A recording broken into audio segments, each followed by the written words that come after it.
La historia de Valentina podría ser un espejo para muchas mujeres que han construido su vida alrededor de una mentira perfectamente elaborada. 30 años de matrimonio que parecían sólidos como una roca se desmoronaron en el instante en que sus dedos temblorosos abrieron aquella caja de recuerdos, mientras el cuerpo de su esposo descansaba a pocos metros, rodeado de flores y condolencias vacías. Las fotos cayeron como gotas de veneno sobre su regazo. Una mujer desconocida sonreía junto a Eduardo en playas que Valentina nunca había visitado, celebrando cumpleaños que él había dicho pasar en viajes de negocios. Hola a todos. Hoy les contaré una historia que quizás resuene en muchas de ustedes, especialmente aquellas que han dedicado décadas de su vida a una relación que creían conocer completamente. Esta es una historia sobre el despertar que llega cuando menos lo esperamos y cómo las verdades ocultas, aunque dolorosas, pueden ser el inicio de un camino inesperado hacia la libertad. Si esta historia te conmueve, no olvides dejar tu like y compartirla con alguien que necesite escucharla. El amor puede ser como esas casas antiguas, con habitaciones secretas que nunca exploramos. Vivimos en ellas durante años, creyendo conocer cada rincón, hasta que un día una puerta se abre accidentalmente y descubrimos que existía un espacio completamente desconocido. Así fue mi matrimonio con Eduardo, una casa que creí conocer en su totalidad, pero que guardaba espacios ocultos donde habitaba otra vida, otros recuerdos, otra mujer. Esta es la historia de cómo el dolor de un funeral se transformó en el nacimiento de una mujer que había estado dormida durante 30 años. Antes de comenzar, quiero aclarar que este relato no busca generar lástima ni resentimiento. No es un llamado a la desconfianza en las relaciones, sino un testimonio sobre cómo enfrentamos las verdades dolorosas y encontramos valor para reconstruirnos cuando todo lo que creíamos cierto se derrumba. Es posible que algunas partes de esta historia sean difíciles de escuchar, especialmente para quienes hayan pasado por situaciones similares. Me llamo Valentina Jiménez y hasta hace 6 meses creía tener un matrimonio envidiable. Eduardo y yo nos casamos jóvenes, apenas cumplidos mis 23 años. Él era contador en una firma importante. Yo había dejado mis estudios de literatura para dedicarme a nuestro hogar, como se esperaba de las mujeres de mi generación. A mis 53 años, miraba hacia atrás y veía una vida de estabilidad. 2 hijos ya profesionales, una casa modesta pero acogedora y un esposo respetado por todos. Nunca fuimos millonarios, pero teníamos lo suficiente. Nuestros hijos, Mateo y Lucía, crecieron en un ambiente que yo consideraba amoroso. Eduardo no era especialmente cariñoso, pero era constante, o eso creía. Siempre llegaba a la misma hora, raramente bebía demasiado, nunca hubo violencia ni gritos en nuestra casa. Con el tiempo, la pasión se transformó en una rutina cómoda que yo confundí con seguridad. Los viajes de negocios aumentaron con los años, pero ¿quién cuestiona lo que parece normal? Especialmente cuando esos viajes traían el sustento que nos permitía vivir sin carencias. Recuerdo las fiestas familiares donde todos comentaban lo afortunada que era. Eduardo es tan responsable, decían mis amigas con cierta envidia. Mi suegra me repetía constantemente: has sabido mantener tu hogar, Valentina. Una mujer sabia no cuestiona, solo construye. Y yo, orgullosa, creía que mi mayor logro era ese matrimonio duradero en tiempos donde los divorcios se multiplicaban a nuestro alrededor. Qué ingenua fui al confundir silencio con felicidad y ausencia con respeto. Los años pasaron como páginas de un libro que no estaba realmente leyendo. Me convertí en la perfecta anfitriona, la madre abnegada, la esposa paciente. Cuando mis amigas se quejaban de infidelidades de sus maridos, yo agradecía en silencio mi suerte. Eduardo podía ser distante a veces, pero nunca me dio motivos de sospecha. O tal vez yo había perfeccionado el arte de no ver lo evidente, de no escuchar conversaciones telefónicas susurradas, de no cuestionar las conferencias que siempre caían en fechas especiales como nuestro aniversario. El diagnóstico llegó como llegan las malas noticias, sin aviso y con la crueldad de lo irreversible. Cáncer de páncreas, etapa avanzada. Eduardo me lo comunicó con la misma calma con la que discutía el clima. 6 meses, quizás menos, dijo mientras acomodaba su corbata frente al espejo. No hubo lágrimas. Ahora entiendo que quizás su mente ya estaba calculando cómo mantener sus 2 vidas separadas hasta el final. Me convertí en su enfermera, en la guardiana de un secreto que él no sabía que pronto descubriría. Los últimos meses fueron un desfile de médicos, tratamientos paliativos y visitas de familiares que no habíamos visto en años. Todos elogiaban mi fortaleza, mi dedicación. Valentina, eres un ejemplo, decían. Mientras tanto, Eduardo pasaba largas horas al teléfono, supuestamente organizando asuntos pendientes del trabajo. Incluso en su lecho de muerte, mantenía esa doble vida con una precisión matemática. Yo estaba demasiado ocupada administrando medicamentos y respondiendo llamadas de condolencias anticipadas para notar los patrones. Durante esos meses, algo en mí comenzó a cambiar. El cansancio extremo, quizás, o la certeza de la muerte inminente, me hicieron más observadora, más presente. Comencé a notar detalles. Un mensaje que Eduardo borró rápidamente cuando entré a la cohabitación. Una llamada que cortó abruptamente. Un nombre que nunca había escuchado y que mencionó en sueños inducidos por la morfina. Pequeñas grietas en la fachada perfecta que habíamos construido, pero que mi mente cansada archivaba para después. La muerte llegó un martes de primavera. Fue curiosamente anticlimática, como si Eduardo hubiera calculado incluso eso. Un último suspiro mientras yo cambiaba las sábanas. Cuando volteé, ya se había ido. No hubo tiempo para palabras finales, para confesiones o para un último te amo. Quizás fue mejor así. Las mentiras tienen piernas cortas, dicen, pero las de Eduardo habían corrido una maratón de 30 años y ahora finalmente descansaban junto a él. El funeral fue exactamente como él lo había planeado. Sobrio, sin excesos emocionales, práctico. Vinieron colegas de trabajo que yo apenas conocía, amigos que nunca frecuentaron nuestra casa y, por supuesto, nuestros hijos con sus respectivas familias. Mateo, siempre práctico como su padre, se encargó de los trámites legales. Lucía, más emocional, no se separó de mí durante la ceremonia. Yo me moví como una autómata, recibiendo condolencias con una sonrisa educada que había perfeccionado durante décadas. Fue después del entierro cuando todo cambió. La casa quedó vacía finalmente. Mateo y Lucía insistieron en quedarse, pero necesitaba espacio. Estaré bien, les aseguré con esa voz de madre que no admite réplicas. Cuando la puerta se cerró tras ellos, el silencio cayó sobre mí como una manta pesada. Por primera vez en 30 años, estaba verdaderamente sola.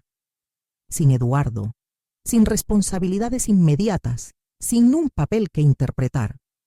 Y en ese silencio inquietante, decidí comenzar a ordenar sus pertenencias.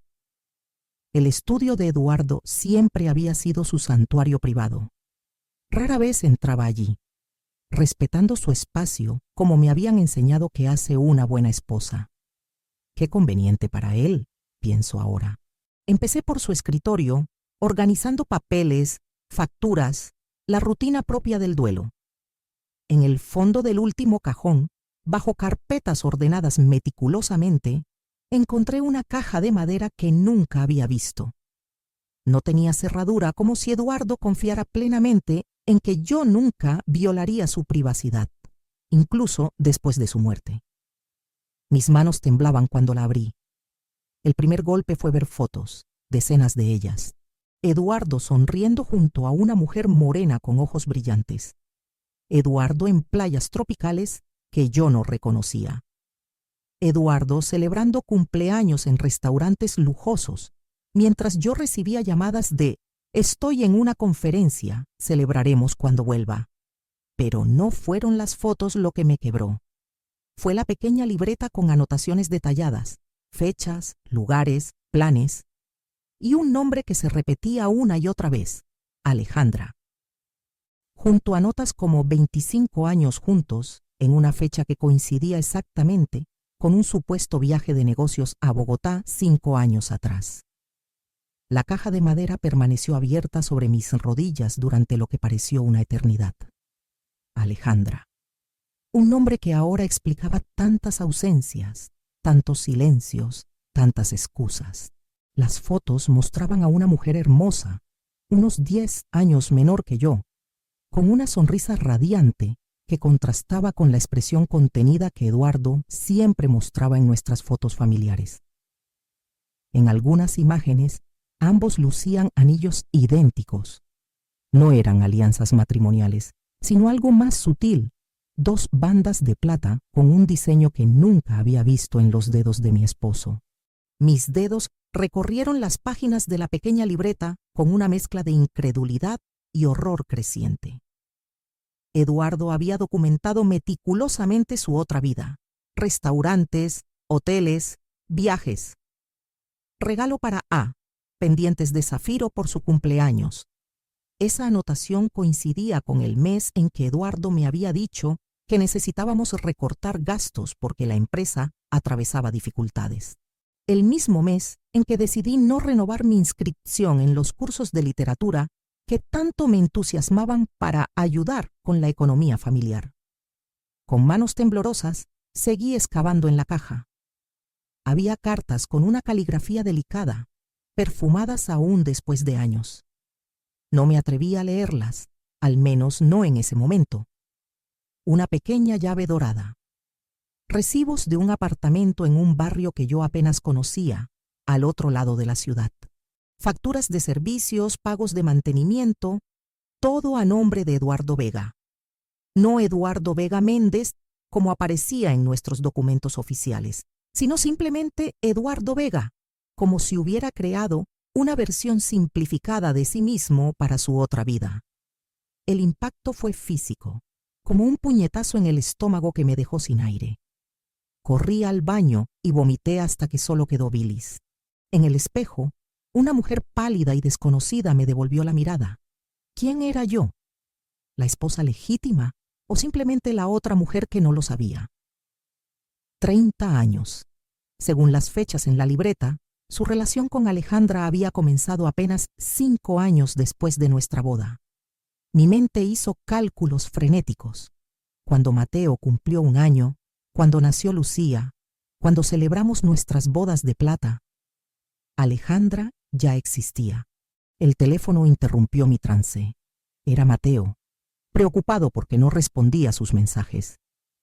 Estoy bien, solo necesito descansar. Mentí con una voz que no reconocí como mía. Al colgar, algo hizo clic dentro de mí. Si Eduardo había mantenido su secreto durante décadas, yo podía guardar el mío, al menos hasta entender la magnitud de lo que había descubierto. No estaba lista para convertirme en la viuda engañada ante los ojos de mis hijos. No aún. Necesitaba respuestas primero. Volví al estudio y guardé cuidadosamente todo en la caja, excepto la llave y la dirección del apartamento. Una parte de mí quería quemar todo, borrar cada evidencia de la traición, como si eso pudiera cambiar la realidad. Otra parte, una que no reconocía, quería saber más. Ver el escenario completo de la obra en la que había actuado sin conocer el guión real. Los tranquilizantes que me había recetado el médico durante la enfermedad de Eduardo seguían en mi mesita de noche. Tomé 2 y me sumergí en un sueño inquieto poblado de rostros desconocidos que llevaban el nombre de Alejandra. A la mañana siguiente, me vestí con cuidado como si preparara una armadura. Elegí ropa que nunca usaba. Un vestido negro ajustado que había comprado años atrás y que Eduardo había considerado demasiado llamativo para una mujer de tu edad. Me maquillé con esmero, cubriendo las huellas del llanto y el insomnio. Por primera vez en muchos años, no me estaba arreglando para complacer a nadie, sino como un acto de rebeldía silenciosa contra la mujer invisible que había sido. El taxi me dejó frente a un edificio elegante en una zona residencial que solo había visitado un par de veces. No era ostentoso, pero destilaba esa discreta opulencia que solo el dinero viejo sabe cultivar. Mi estómago se contrajo al pensar en cuánto debía haber costado mantener este lugar durante años, mientras yo revisaba minuciosamente nuestro presupuesto familiar, recortando pequeños lujos, sintiéndome culpable por cada gasto innecesario. «Buenos días, señora. ¿A quién visita?», preguntó el portero con amabilidad profesional. «Soy la esposa del señor Eduardo Vega», respondí con una calma que me sorprendió a mí misma. El hombre me miró confundido por un instante, pero luego asintió con ese tono neutral de quien está entrenado para no hacer preguntas. «Apartamento 703, señora. ¿Desea que la anuncie?». Negué con la cabeza mientras buscaba la llave en mi bolso. «No será necesario, gracias». En el ascensor, mi reflejo en el espejo me devolvió la imagen de una mujer determinada que no reconocí. Por primera vez, vi un atisbo de la persona que podría haber sido si no hubiera dedicado mi vida a mantener una ilusión. La llave encajó perfectamente en la cerradura. El apartamento que se reveló ante mí era como entrar en una dimensión paralela, decoración moderna y minimalista, tan diferente de nuestra casa familiar llena de antigüedades heredadas de su madre, que yo cuidaba con esmero aunque nunca fueron de mi gusto. Fotografías de Eduardo y Alejandra presidían la sala de estar. Vacaciones, celebraciones, momentos cotidianos. Una vida completa que había existido simultáneamente a la mía, como universos paralelos que nunca debían encontrarse. En la cocina, una taza de café a medio terminar. En el fregadero, 2 platos usados. En el dormitorio, una cama deshecha y un perfume femenino que impregnaba el aire. La realidad me golpeó con fuerza. Alejandro había estado aquí recientemente, quizás incluso durante la enfermedad de Eduardo. Mientras yo contaba pastillas y limpiaba vómitos, organizaba visitas médicas y lloraba a solas en el baño, ella también formaba parte de sus últimos días. La idea de que Eduardo hubiera encontrado fuerzas para mantener esta doble vida, incluso mientras moría, me produjo una náusea que apenas pude contener. Sobre la mesita de noche, un libro de poesía con marcadores en varias páginas, poemas de amor subrayados con tinta roja. Para mi Alejandra, que le dio sentido a mis días grises. 30 años no son suficientes para amarte. La dedicatoria, con la inconfundible letra de Eduardo, estaba fechada apenas 3 meses atrás, cuando el cáncer ya había comenzado a consumirlo. El mismo Eduardo que a mí me decía que estaba demasiado cansado para pensar en sentimentalismos cuando le pedía que escribiera algunas palabras en la tarjeta de nuestro aniversario. Abrí los cajones del vestidor y encontré ropa de Eduardo, cuidadosamente doblada. Camisas que nunca le había visto, un neceser con artículos de afeitar, lociones diferentes a las que usaba en casa. Y junto a sus cosas, la presencia de ella. Vestidos coloridos, ropa interior de encaje, cremas y perfumes. Todo dispuesto con la familiaridad de lo cotidiano, de lo establecido, de lo legítimo. Me senté en la cama, abrumada por la evidencia de una intimidad que yo creía exclusiva y que resultó ser compartida como un timeshare vacacional. En el estudio, más fotografías y documentos. Una en particular capturó mi atención.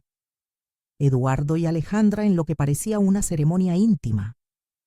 No era una boda legal, obviamente, pero tenía todos los elementos simbólicos. Ella de blanco, él con traje, un intercambio de anillos, aquellos mismos anillos de plata de las otras fotos. La fecha al reverso coincidía con un congreso profesional en Cartagena al que Eduardo había asistido 15 años atrás, la misma semana en que yo había tenido que lidiar sola con la fractura de brazo de Mateo. Junto a la fotografía, un documento me dejó helada. Un poder notarial que otorgaba a Alejandra Durán derechos sobre una cuenta bancaria conjunta. La firma de Eduardo, inconfundible. La fecha, apenas 2 semanas antes de su muerte. Mi mente conectó los puntos. Durante sus últimos días, mientras yo creía que estaba poniendo en orden sus asuntos para asegurar mi futuro, Eduardo estaba protegiendo financieramente a su otra mujer. La traición ya no era solo emocional o física, era metódica, calculada, fría como sus números y balances. El sonido de una llave en la cerradura me paralizó. La puerta se abrió lentamente y una mujer entró, vestida completamente de negro. Era ella, Alejandra, más hermosa en persona que en las fotografías, con el rostro marcado por el mismo dolor que yo sentía. Nuestras miradas se encontraron en un instante que congeló el tiempo. El reconocimiento fue inmediato y mutuo. No hizo falta presentaciones. «Tú debes ser Valentina», dijo con una voz suave que no contenía la hostilidad que yo esperaba. «He querido conocerte durante 30 años». El silencio entre nosotras pesaba como una losa funeraria. Alejandra cerró la puerta suavemente y dejó su bolso sobre una mesa con la familiaridad de quien llega a su hogar. Sus ojos, enrojecidos por el llanto, no se apartaban de mí. «Eduardo me dijo que vendrías», murmuró finalmente. Sus palabras me golpearon como una bofetada invisible. ¿Eduardo había anticipado este encuentro? ¿Había planeado incluso esto como planeaba meticulosamente cada aspecto de su doble vida? Mi voz emergió débil, irreconocible. ¿Te habló de mí? Ella asintió lentamente. «Más de lo que imaginas». «¿Café?», ofreció con una naturalidad absurda, como si fuéramos viejas amigas reunidas para una charla trivial. Asentí mecánicamente, incapaz de procesar la situación. Mientras ella se movía en la cocina con la soltura de la costumbre, observé sus gestos, buscando entender qué había visto Eduardo en ella que lo mantuvo cautivo durante 3 décadas. No era solo su belleza, era algo más, una libertad en sus movimientos, una seguridad tranquila que yo había perdido hace años, si es que alguna vez la tuve. La mujer que preparaba café en esa cocina ajena no era mi enemiga. Era un espejo distorsionado de lo que yo podría haber sido. No sabía que estaba casado cuando lo conocí, comenzó Alejandra mientras me entregaba una taza. Para cuando me enteré, ya estaba enamorada. Él prometió que terminaría su matrimonio, que solo esperaba el momento adecuado. Sonrió con amargura. 30 años después, seguía esperando ese momento. Sus palabras resonaron dolorosamente familiares. ¿Cuántas amigas habían escuchado la misma promesa vacía de sus amantes casados?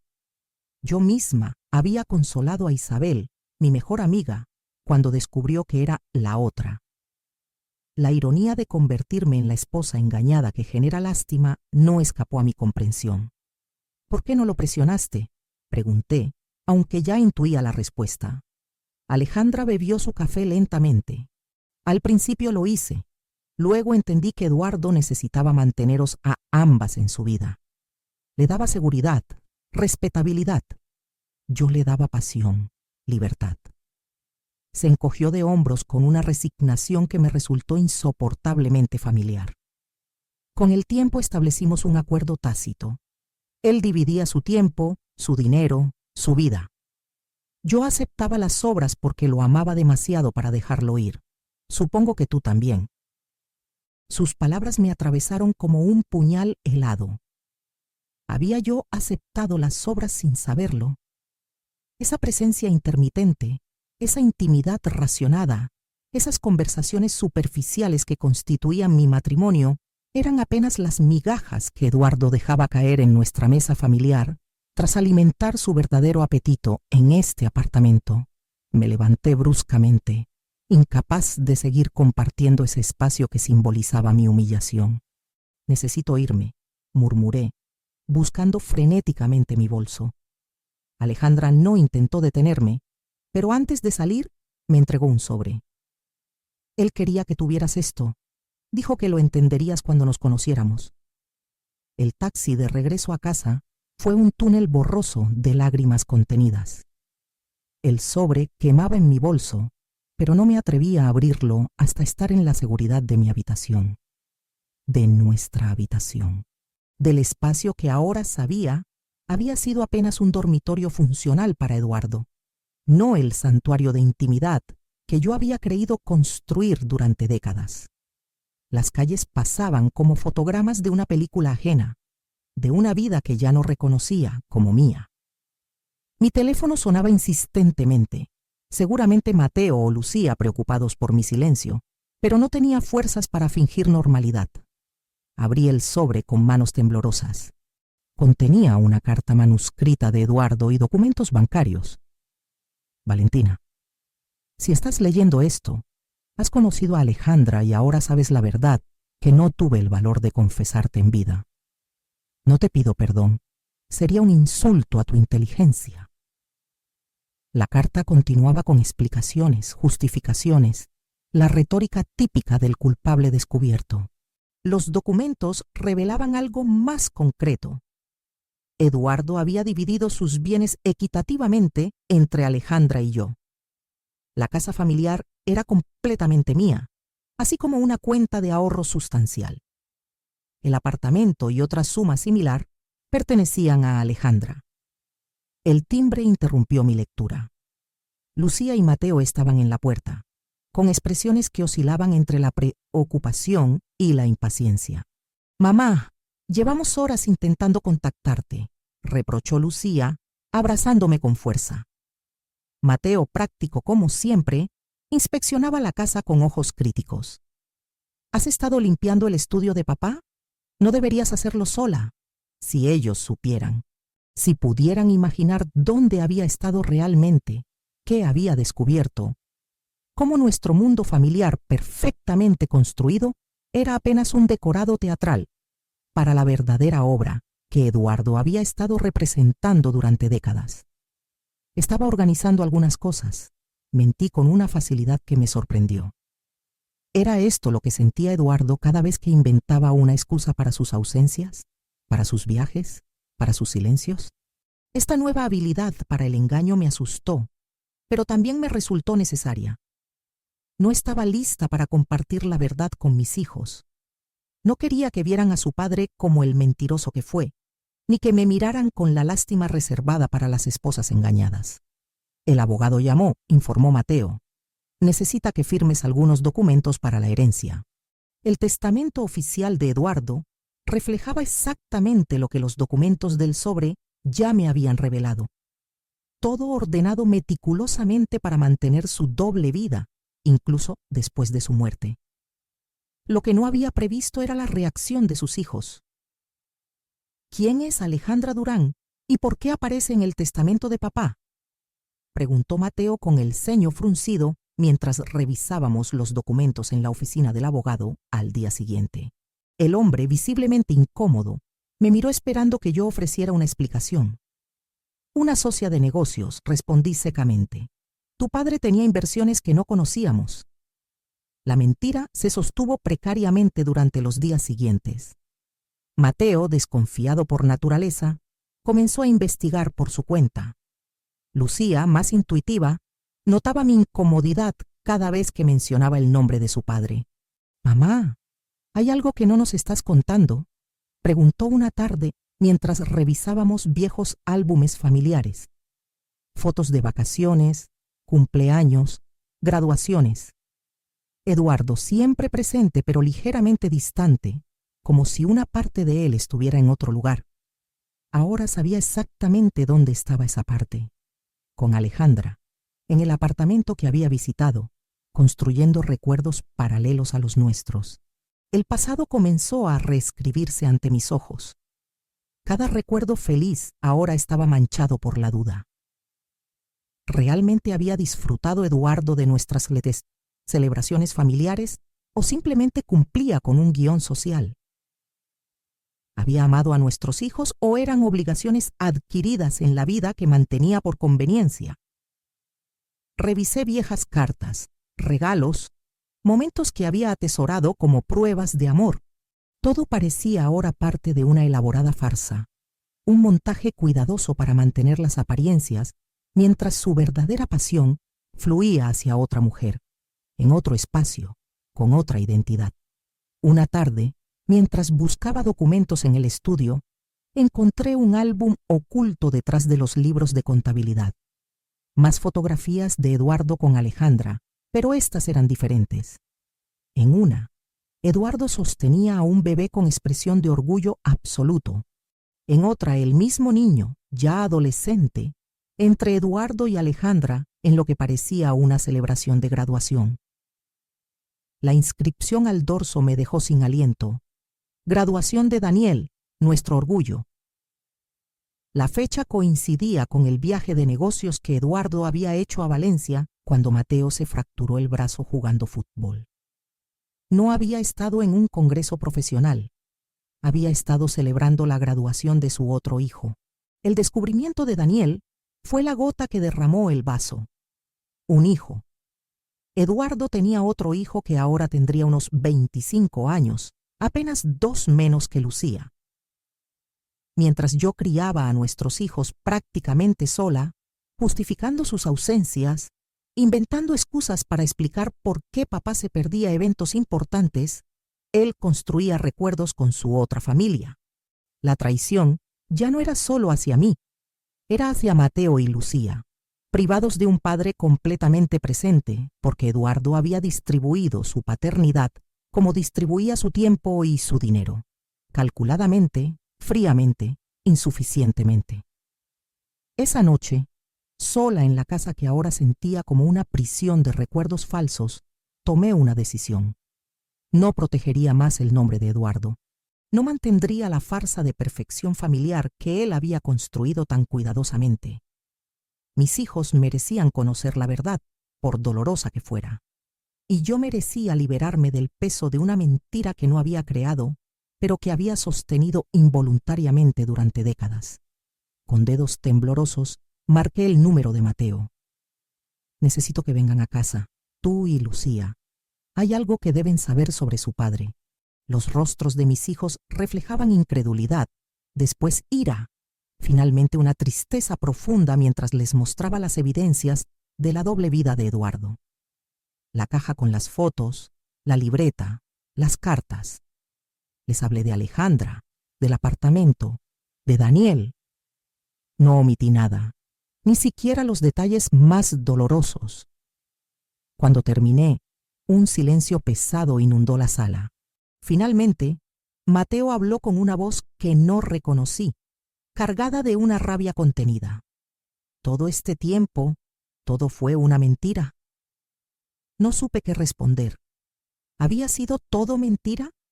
¿O había fragmentos de verdad en la vida que compartimos con Eduardo? Ya no estaba segura de poder distinguir lo real de lo fabricado en los recuerdos que habían sustentado mi existencia durante 30 años. Los días que siguieron a la revelación fueron un terremoto emocional para todos. Lucía canceló su viaje de trabajo y se quedó en casa, alternando entre el llanto y la ira. Mateo, siempre tan parecido a su padre en su contención emocional, desapareció durante 2 días para regresar con los ojos rojos y una determinación fría que me estremeció. «Quiero conocerlo», anunció una mañana durante el desayuno. No necesitó especificar a quién se refería. Daniel, el hermano que nunca supieron que tenían. El hijo que Eduardo había criado en paralelo, robando tiempo y presencia de sus vidas. Yo también, añadió Lucía, sorprendiéndonos. Había esperado rechazo, negación, quizás incluso que se negaran a reconocer la existencia de esta rama paralela de su familia. En cambio, mis hijos mostraron una madurez que me conmovió profundamente. Habría sido más sencillo odiar a Alejandra y a Daniel, convertirlos en los villanos de esta historia. Pero la única villanía real había sido la de Eduardo, tejiendo mentiras, construyendo muros entre personas que nunca tuvieron la oportunidad de elegir su papel en esta obra trágica de engaños. Contactar con Alejandra fue sorprendentemente sencillo. Aún tenía su número, anotado mecánicamente el día de nuestro encuentro en el apartamento. Su voz sonaba cautelosa, pero no hostil cuando atendió. «Valentina», dijo simplemente, como si hubiera estado esperando mi llamada. Le expliqué la situación, la petición de mis hijos. Hubo un silencio prolongado al otro lado de la línea. Daniel ya sabe sobre ustedes, respondió finalmente. Eduardo le contó todo antes de morir. Ha estado esperando que ustedes decidieran si querían conocerlo. El café donde acordamos encontrarnos era un terreno neutral, un espacio público que diluía la intensidad de lo que estaba por ocurrir. Llegamos primero, Mateo, Lucía y yo, y elegimos una mesa apartada que ofrecía cierta privacidad. Mis hijos estaban tensos, sus cuerpos rígidos como si se prepararan para un impacto físico. Cuando Alejandra entró con Daniel, el tiempo pareció detenerse. El parecido era innegable. Tenía los mismos ojos de Eduardo, la misma forma de caminar. Pero había algo más, algo que reconocí dolorosamente. La calidez en su mirada que Eduardo reservaba para sus momentos más auténticos, esos que ahora comprendía, habían sido cada vez más escasos en nuestra vida familiar. Hola, dijo Daniel simplemente, con una voz que era un eco desconcertante de la de su padre. No hubo abrazos forzados ni falsas expresiones de alegría familiar. Solo 5 personas unidas por la ausencia del hombre que había conectado sus vidas de maneras invisibles y dolorosas. El silencio inicial fue incómodo pero necesario, como el espacio que se deja entre las notas en una composición musical para que la melodía respire. Finalmente, fue Lucía quien rompió el hielo. ¿A qué te dedicas? Una pregunta trivial, cotidiana, casi banal, y sin embargo, perfecta para comenzar a tejer los primeros hilos de una relación edificada sobre las ruinas de nuestras certezas. La conversación fluyó lentamente, como un río cauteloso que prueba nuevos cauces. Descubrimos coincidencias sorprendentes. Daniel había estudiado arquitectura, el sueño que Mateo había abandonado para seguir los pasos de su padre en las finanzas. Ambos compartían la pasión por la fotografía análoga. Tocaban la guitarra, detestaban el cilantro. Es genético, comentó Mateo con una sonrisa torcida, la primera que le veía desde el funeral. Lucía y Daniel descubrieron que habían coincidido en un festival de cine independiente 3 años atrás, sin saber que la sangre que compartían fluía a metros de distancia. Mientras mis hijos y Daniel construían tentativas de conexión, Alejandra y yo permanecimos como observadoras silenciosas, unidas en nuestra experiencia compartida de haber amado al mismo hombre de maneras distintas y complementarias. Nunca quise hacerte daño, susurró ella cuando los jóvenes se distrajeron en una conversación sobre música. Lo sé, respondí con una sinceridad que me sorprendió. No sabías de mí al principio, y cuando lo supiste, ya era demasiado tarde. Ella asintió, agradecida por mi comprensión. 30 años es demasiado tiempo para fingir que no se ama. Esa tarde marcó el inicio de una extraña relación entre nuestras familias fragmentadas. No éramos amigos, pero tampoco enemigos. Éramos supervivientes de un mismo naufragio, aferrados a los restos de lo que alguna vez creímos inquebrantable. Daniel comenzó a visitar nuestra casa ocasionalmente. Cada vez que lo veía cruzar el umbral, sentía una mezcla de dolor y alivio. Era como tener un fragmento de Eduardo entre nosotros, pero sin el peso de sus mentiras. A veces, cuando reía con Mateo o discutía de literatura con Lucía, me preguntaba cómo habría sido nuestra vida si Eduardo hubiera tenido el valor de la honestidad desde el principio. La cercanía creciente entre mis hijos y Daniel despertó comentarios en nuestro círculo social. ¿Quién es ese joven que visita tanto a Lucía y Mateo?, preguntó Inés, mi cuñada, durante una comida familiar. Un amigo, respondí automáticamente, perpetuando sin querer la cadena de mentiras que Eduardo había iniciado. La mirada significativa que intercambiaron mis hijos me hizo comprender algo fundamental. No era mi deber proteger la reputación póstuma de Eduardo. Es Daniel, corrigió Lucía con firmeza. Nuestro hermano, el otro hijo de papá. El silencio que siguió fue denso, casi palpable. Vi la incredulidad, luego la comprensión, finalmente el juicio en los ojos de la familia de Eduardo. ¿Lo sabías?, Preguntó finalmente mi suegra, con una voz apenas audible. Esa pregunta contenía un universo de implicaciones. ¿Había sido yo una esposa complaciente, dispuesta a compartir a mi marido?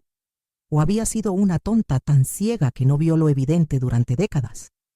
Cualquiera de las dos posibilidades me convertía en alguien digno de lástima o desprecio. Lo descubrí el día de su funeral, respondí, sosteniendo su mirada, en una caja que guardaba en su escritorio, junto con las fotos de su otra vida durante 30 años. La bomba había estallado finalmente. No hubo gritos ni escenas dramáticas, solo un silencio helado y la retirada apresurada de la familia de Eduardo.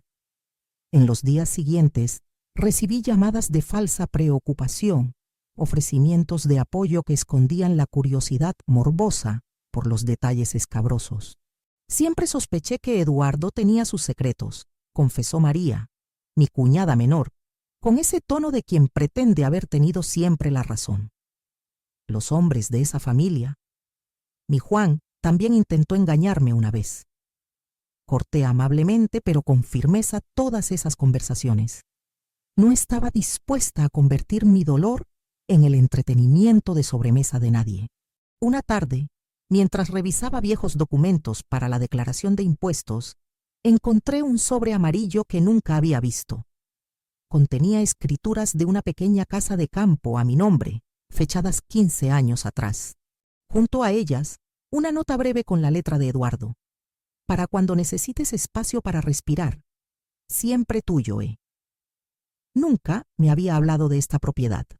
Nunca me había ofrecido este refugio que aparentemente había previsto para mí. ¿Era un gesto de amor genuino o solo otro movimiento calculado en su elaborado juego de manipulación?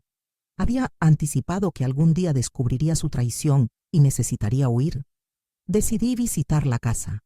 Estaba en un pequeño pueblo costero a 2 horas de la ciudad, un lugar tranquilo donde el tiempo parecía fluir más lentamente.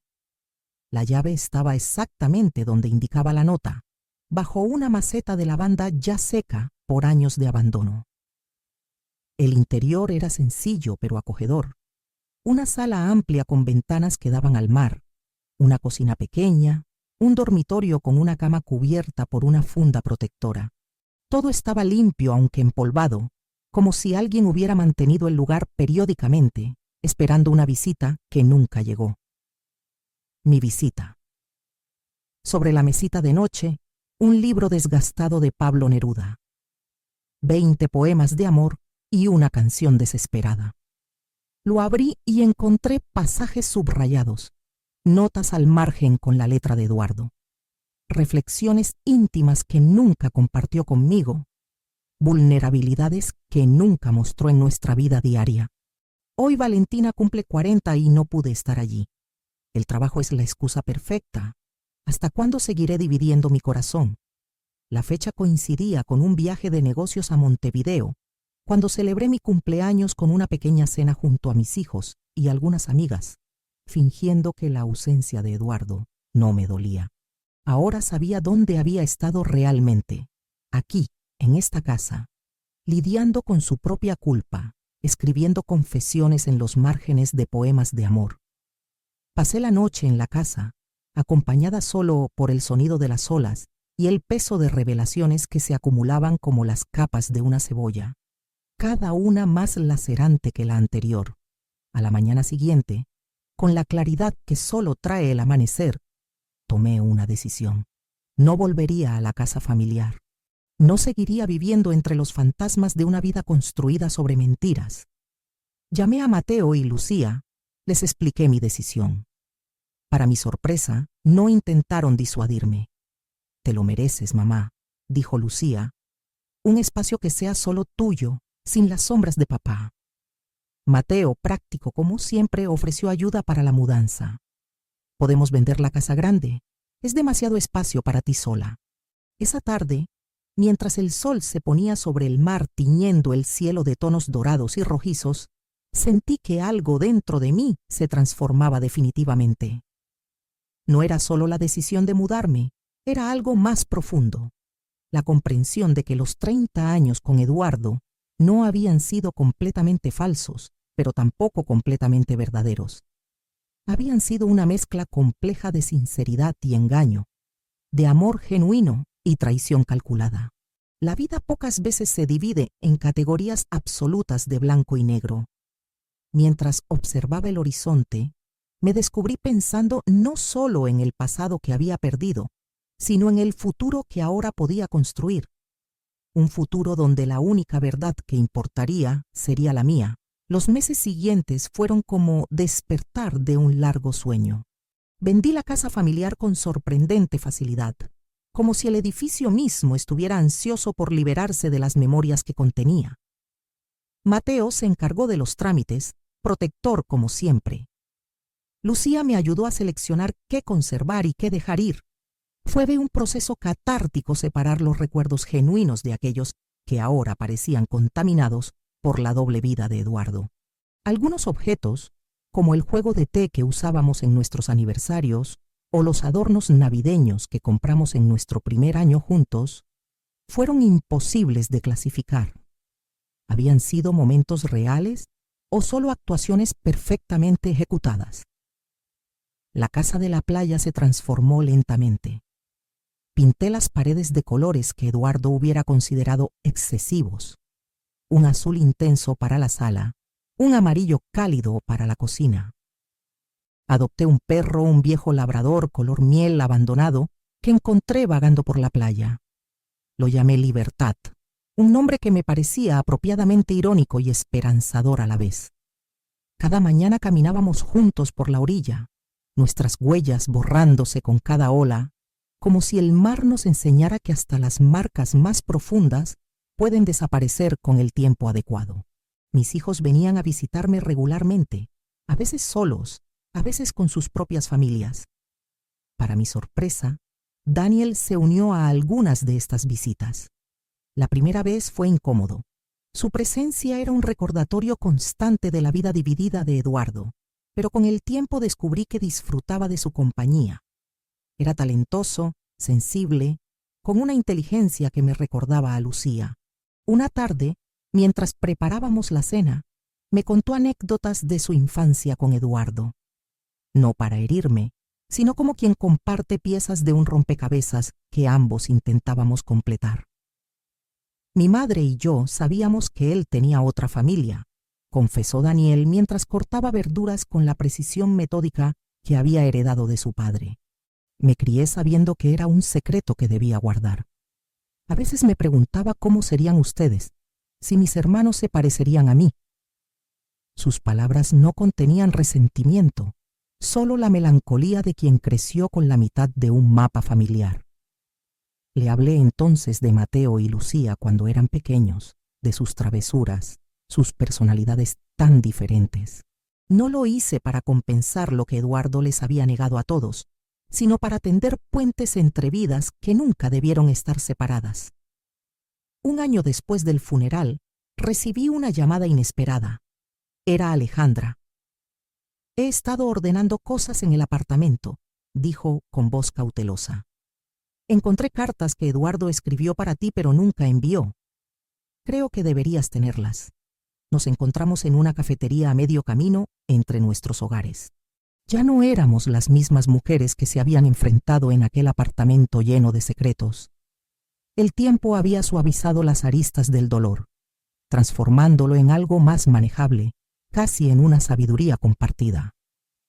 Las cartas estaban en una caja pequeña que me entregó sin ceremonia. «No las he leído», aclaró. «Eran para ti». Las cartas revelaron una faceta de Eduardo que nunca conocí. Un hombre atormentado por sus decisiones, incapaz de elegir. Demasiado cobarde para renunciar a cualquiera de sus vidas paralelas. «Valentina, a veces me pregunto quién sería yo si hubiera sido valiente una sola vez en mi vida», escribió en una carta fechada 10 años atrás. En otra, Daniel preguntó hoy por qué no podía tener una familia normal. Le dije que la normalidad es solo una convención. La verdad es que soy demasiado débil para enfrentar el dolor que causaría a cualquiera de ustedes. Las cartas no ofrecían justificación, solo el testimonio patético de un hombre que había construido su propia prisión.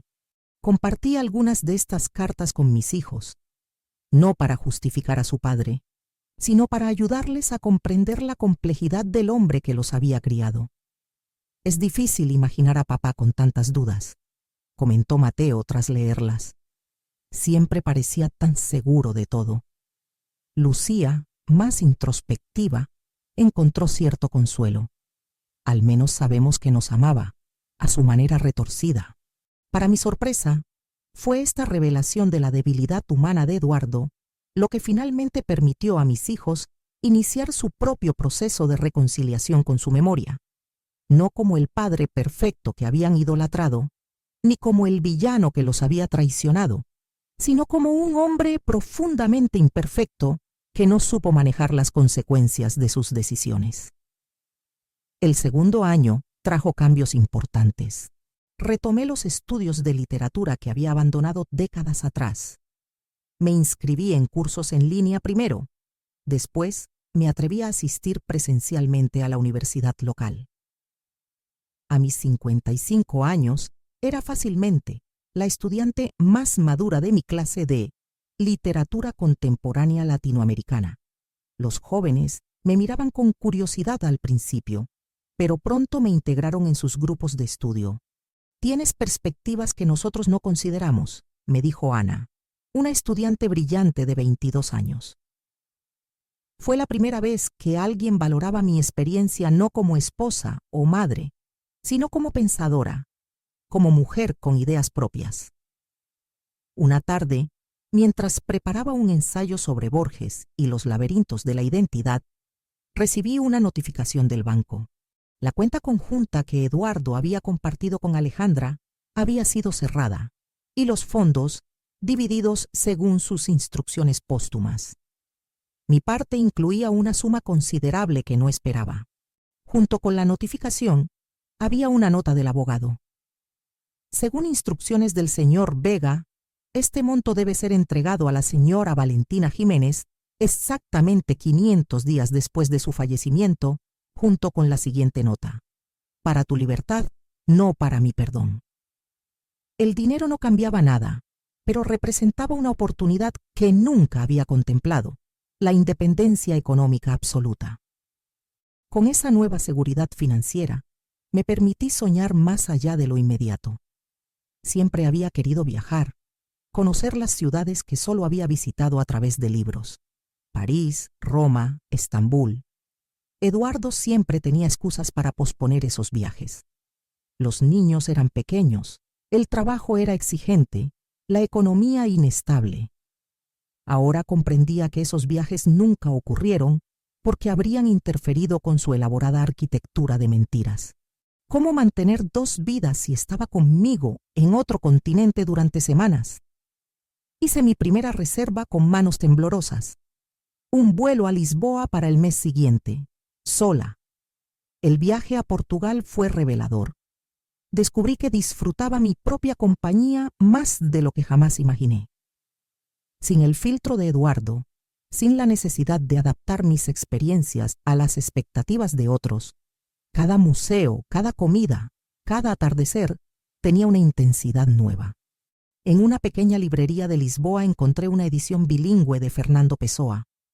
Sus reflexiones sobre los múltiples yos que habitamos resonaron con mi experiencia. Yo también había sido muchas Valentina a lo largo de mi vida con Eduardo. La esposa perfecta, la madre abnegada, la anfitriona impecable, pero nunca completamente yo misma, hasta ahora. Al regresar comencé a escribir, no con ambiciones literarias, sino como una forma de exorcizar los fantasmas del pasado. Escribí sobre Eduardo, sobre nuestro matrimonio, sobre el descubrimiento de su traición. Escribí sobre Alejandra y Daniel, sobre mis hijos, sobre la reconstrucción lenta y dolorosa de nuestras relaciones fracturadas. Lo que comenzó como un diario terapéutico se transformó gradualmente en algo más estructurado, casi en un libro. «Deberías publicarlo», sugirió Lucía, después de leer algunos fragmentos. «Hay muchas mujeres que podrían encontrar consuelo en tu historia». La idea me aterrorizó y me entusiasmó a partes iguales. 3 años después del funeral, Mi vida era irreconocible comparada con la que había llevado durante las 3 décadas anteriores. Tenía amigos nuevos, intereses propios, una rutina diseñada exclusivamente según mis preferencias. La casa de la playa se había convertido en un refugio no solo para mí, sino para un pequeño grupo de mujeres que, como yo, estaban reconstruyendo sus vidas tras divorcios o viudez. Nos reuníamos semanalmente para compartir lecturas, experiencias o simplemente para disfrutar de la compañía mutua sin las expectativas sociales que pesaban sobre nosotras desde jóvenes.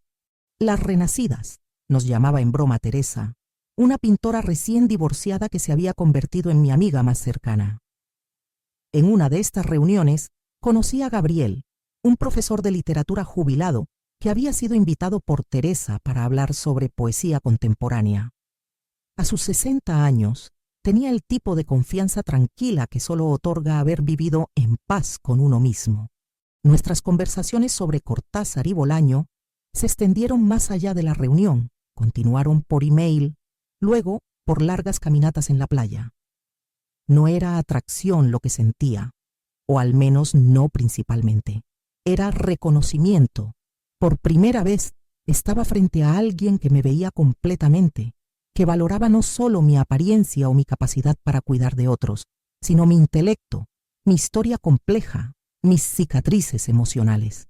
Cuando Mateo anunció su compromiso con Elena, su novia desde hacía 2 años, me enfrenté a una decisión inesperada. La celebración incluiría inevitablemente a la familia de Eduardo. Alejandra y Daniel también estaban invitados, parte de la nueva normalidad que habíamos construido con retazos de nuestras vidas rotas. ¿Te incomodaría si invito a Gabriel?, pregunté a mi hijo con una timidez que me sorprendió. La sonrisa de Mateo fue respuesta suficiente. Mamá, mereces ser feliz. Todos lo merecemos. No era una relación romántica tradicional lo que teníamos Gabriel y yo. Era algo más complejo y satisfactorio, una compañía adulta basada en el respeto mutuo, sin expectativas de fusionar nuestras vidas como Eduardo había intentado hacer con las suyas, sin éxito. El día de la boda, mientras observaba a mis hijos bailar con sus parejas, a Daniel conversar animadamente con primos que apenas 2 años atrás no conocía, a Alejandra compartiendo anécdotas con mis amigas de la universidad, comprendí finalmente la lección más valiosa de toda esta experiencia. No hay un solo tipo de familia, ni un solo camino correcto hacia la felicidad. Eduardo había fallado no porque amara a 2 mujeres o tuviera 2 familias, sino porque construyó su vida sobre mentiras, privándonos a todos de la oportunidad de elegir conscientemente nuestros roles en esta historia compartida. Mientras Gabriel me extendía su mano invitándome a bailar, pensé que quizás mi vida real, la auténtica, apenas estaba comenzando. Y esta vez sería escrita exclusivamente bajo mis propios términos. Si te apasionan las historias que tocan el alma y te hacen reflexionar, este es tu lugar. Suscríbete y activa la campanita para no perderte ningún contenido. Cada video es una nueva mirada, una nueva emoción, una nueva forma de ver la vida. Aquí tienes 2 videos más en pantalla. Elige el que más te llame y sigue descubriendo historias increíbles de mujeres que inspiran, transforman y resisten. Cada una tiene algo que decirte. Nos vemos en el próximo capítulo.